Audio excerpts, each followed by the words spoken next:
creating arbitrary rules about where a video camera should be at public meetings. These are the very things that we're talking about that fuel that anger, that causes the things that happen.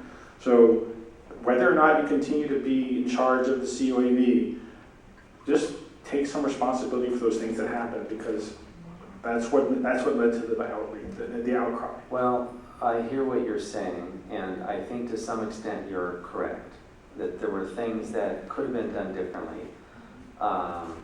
You know, some of those things I didn't agree with completely, but you have to respect people's authority in those positions to do those things. Now, in general, I agree with the way things were handled.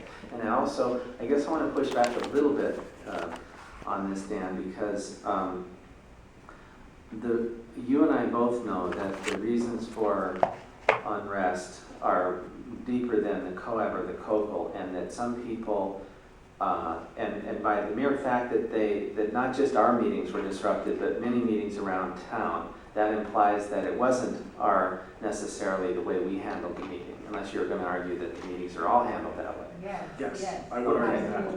I would definitely argue that. And,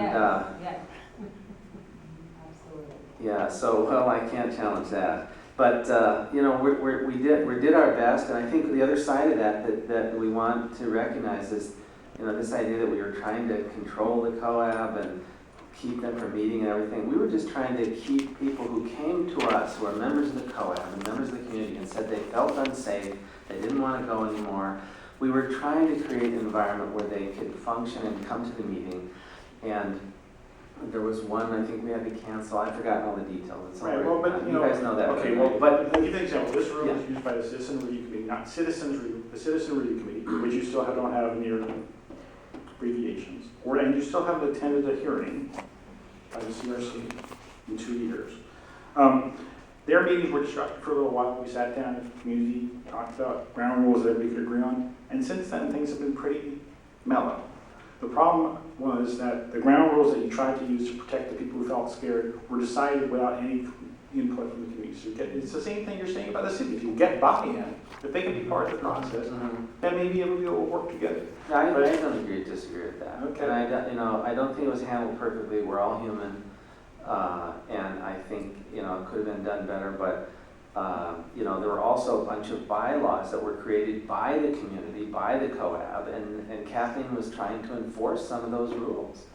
And some of them were pretty strict, some were debatable, like we're agreeing, but others were just an attempt to keep order. And I think people have the right to protest, and sometimes people wanted to just protest, people don't want to protest just to protest. Yeah, I think that. Yeah, I completely support that one. I mean, it's coming from somewhere. Yeah, I agree. All right, so I just want to run through a few more things. I know it's been a long day. I'm about to collapse, but you noticed that the Bureau never finished its annual report until July, and then they forgot to post it online. The DOJ, when they brought it to their attention, they finally posted it a couple of weeks ago. The cover photo is of a young girl petting a police dog, and my offhand comment is, I wonder if that's the police dog that bit Aaron Campbell after he was shot.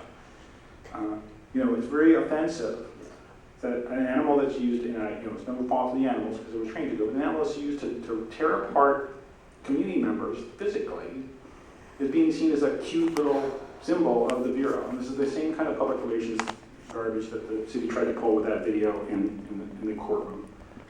Just disrespectful of the community members who've been harmed. We hear what you're saying. Okay, thank you. Thank you for your active listening.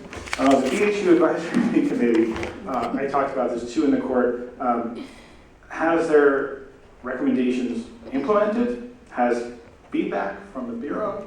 I don't know, I sort of heard you saying, implying that at least that the city's not always getting back to you about your recommendations to them. Is that what you were saying? A middle of the Fifth Amendment on that one. No. No, Tom just said that. No, we have, and maybe it's our fault, I don't know, but we did not set up an environment where we insisted on feedback the way we kind of do with the community. And You know, we've gotten some feedback of inaccuracies in the report. We have gotten feedback. In DOJ, we get feedback from them sometimes. Yeah, I've seen, you know, Yeah. I've